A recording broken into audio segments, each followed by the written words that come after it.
அருட்பெரும் ஜோதி அருட்பெரும் ஜோதி தனிப்பெரும் கருணை அருட்பெரும் ஜோதி. எல்லா உயிர்களும் இன்புற்று வாழ்க, வள்ளல் மலரடி வாழ்க வாழ்க. வாழ்க வளமுடன். ஆன்மநேய அன்பர்கள் அனைவருக்கும் என் அன்பான வணக்கத்தை தெரிவித்துக் கொள்கிறேன்.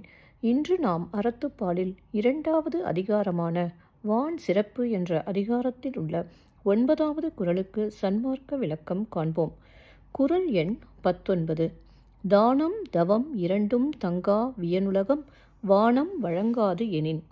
தானம் தவம் இரண்டும் தங்கா வியனுலகம் வானம் வழங்காது எனின். முதலில் உலகியல் விளக்கம் காண்போம். மழை பெய்யவில்லையானால் இந்த பெரிய உலகத்தில் பிறர் பொருட்டு செய்யும் தானமும் தம் பொருட்டு செய்யும் தவமும் இல்லையாகும். இப்பொழுது சன்மார்க்க விளக்கத்தை காண்போம்.